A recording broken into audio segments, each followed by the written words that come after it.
Okay, so this is Jacob Wetterling from Minnesota and Nathan Breeze from Australia. And these two boys are no longer with us, but I strongly feel they are together somewhere else. And I think that's pretty cool. And they've managed to make a prophecy, or help me make a prophecy. And I've been putting videos about this for quite a while now. It's for the 30th of April, Sunday, the 30th of April. And it relates to America.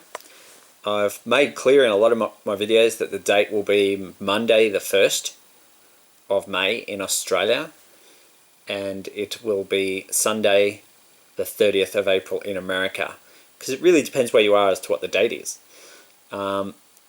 And it looks like these boys might be onto something, because I'm looking at the Weather Channel, and it looks like the main focus of severe weather is going to be on Sunday.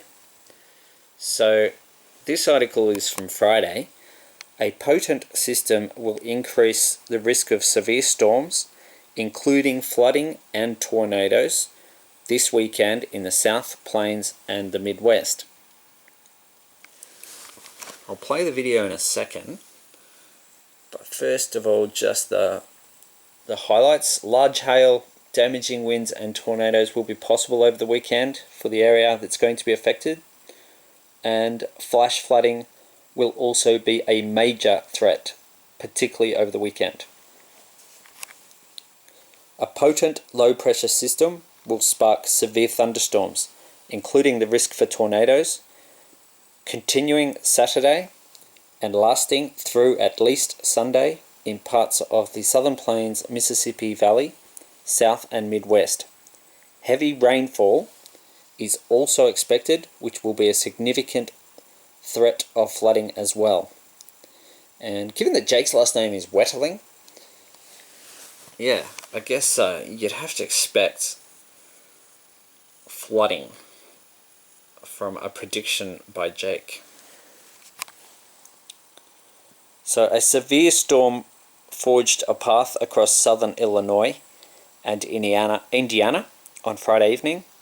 The storm dropped golf ball-sized hail near Greensburg and Napoleon, Indiana, in southeastern Indiana, and may have produced a tornado in Lawrence, Illinois. So there's just a graphic of the action as of 3:05 a.m. Saturday morning. So that's Saturday 29th of April 2017, getting pretty close to the date.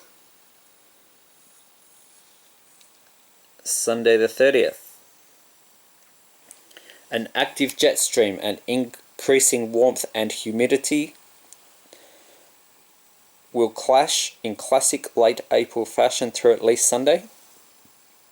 This late weather system will fire off more severe weather.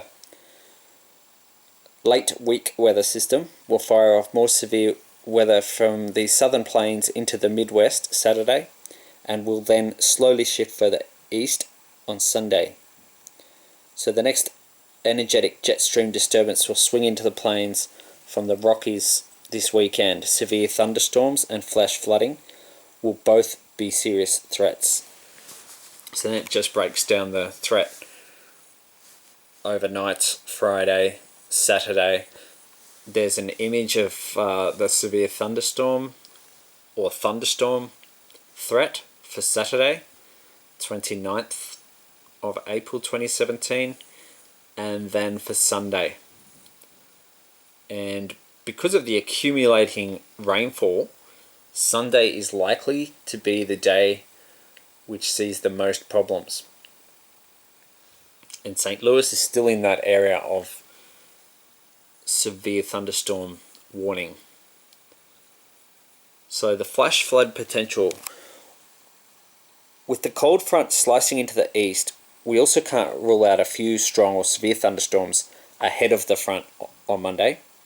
The flash flood potential, the heaviest rain through this weekend, is likely to encompass a swathe from the mid-Mississippi Valley, southwest through the Ozarks, and into the Ark-La-Tex region.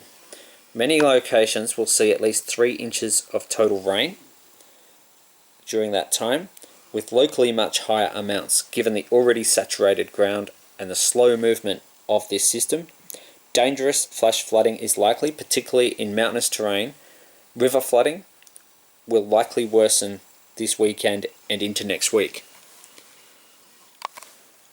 So Monday the 1st of May, which is the other date I have mentioned,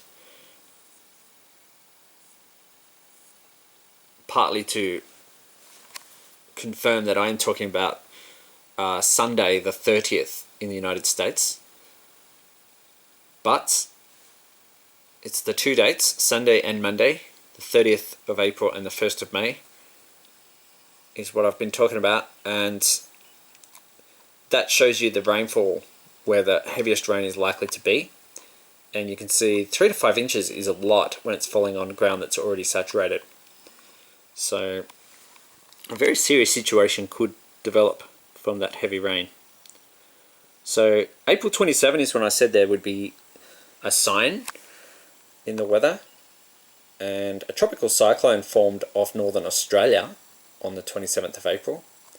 So in America, severe storms hit parts of southern Alabama and Georgia on Thursday. There were multiple reports of damage from a possible tornado in Pike County, Alabama, late Thursday morning, including downed power lines and trees downed onto homes. Early Thursday afternoon, another possible tornado was reported just north of Junction City in Talbot County, Georgia, where structural damage was left behind and one woman was treated for minor injuries after getting trapped in a home near Baldwinville, Georgia. So, yeah, 27th of April certainly was an active day, especially for tornadoes, which actually weren't forecast. And in Australia, we had a cyclone form, which was interesting because it wasn't actually projected. It wasn't particularly forecast. It was given us a very slight risk. So if I just bring up the Australian Bureau, you can see the cyclone's still there.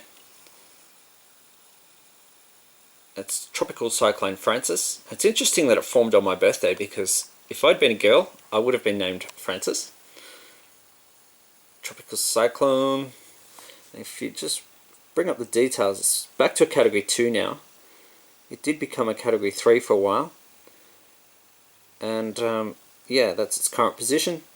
So yeah, Australia saw a cyclone on the 20s, formed on the 27th of April, and America, tornadoes mainly in Georgia and Alabama. So I think, yeah, that's enough of a sign for me.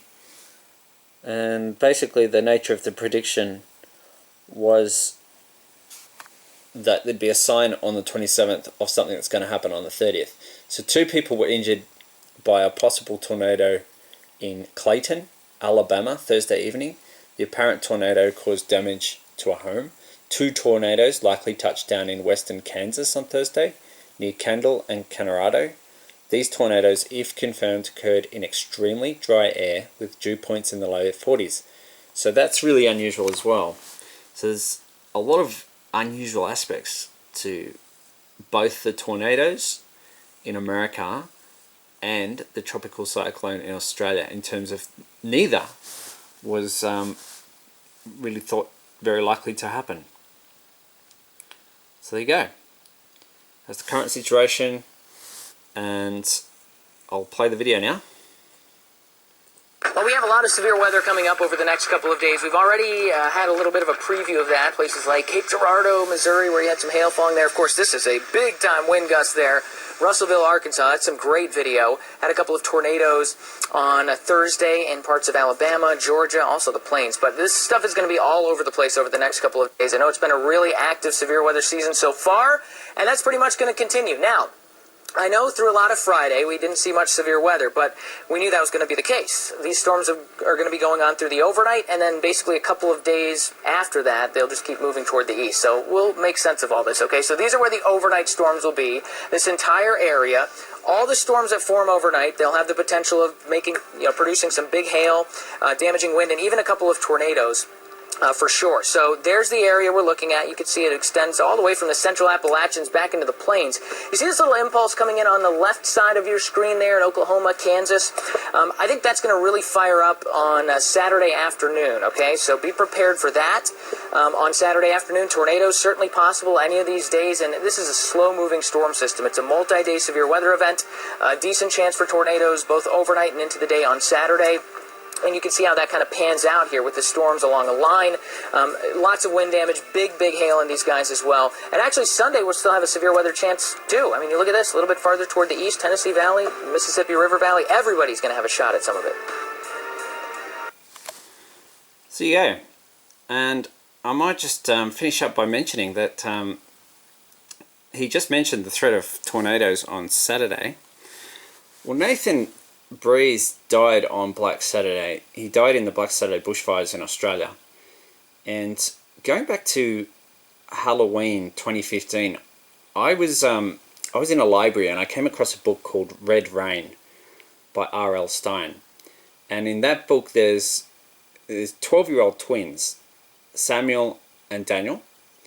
And Sammy has the gift of being able to make fire. And it's a psychic gift, and he can make fire with his eyes. And I came across this book on Halloween. The strange thing was, I had actually been thinking that the name Red Rain popped into my head earlier that same day. It was partly from watching or listening to the song Red Rain by Peter Gabriel. That's where I know that term from, Red Rain. But I was actually thinking of it that morning. I even wrote it, and then went to the library, and this book was level with my head where I was sitting, and it obviously caught my attention. So Nathan died on Black Saturday. The name Samuel or Sammy, no matter how you write it, has a value of 71. And that's just the letters in the name according to their place in the alphabet. If you just add them up, they add up to 71. And if you count from Jacob Wetterling's birthday, you count forward, Jake would have turned 39 this year if he was still alive. Jake died on Sunday, the 22nd of October 1989, after being abducted, and he would have turned 39 on Friday, the 17th of February 2017. Now, if you count forward 71 days from Jake's birthday, you land on Saturday, the 29th of April, 2017, which is today. It's actually about 6 o'clock at night here, and on Saturday, 29th of April. And like I said, the name Sammy and Samuel has a value of 29. Not only that, it has a value of 71, sorry. But not only that, 29 is the value of black. The word black. If you write it out, add up the letters according to their place in the alphabet. Black equals 29. So Black Saturday. Nathan died on Black Saturday. And they're talking about a chance of tornadoes in America. Well, I think tornadoes and bushfires are quite similar. They're both very violent, and you really need to have a plan to survive either one. Nathan was particularly unlucky because that firestorm on Black Saturday was so intense that even sheltering in a house, he died along with 9 other people where he was, and that included his little 5-year-old sister, his 16-year-old sister, his mum, and another family. So really, really tragic. And what happened to Jake was probably every bit as traumatic. Being abducted, you can't imagine, like the terror and the trauma. But that's not what connects these boys. They're connected through love, and I really do think they have communicated. They've just given me the, I don't know, they've put some things into my head, and they've given me a bit of help. And yeah, I really do think this prediction, which is, I've been saying Sunday 30th of April and Monday 1st of May. I think Saturday 29th could be a one to watch as well, looking at the forecast there and the symbolism of what I just said. Sammy equals 71, the number of days after Jake's birthday. Black equals 29, 29th of April. Saturday, Black Saturday, 29th of April. Yeah. Symbolically, it just makes sense. So, but I guess we'll wait and see what happens, and I think I'll leave it there.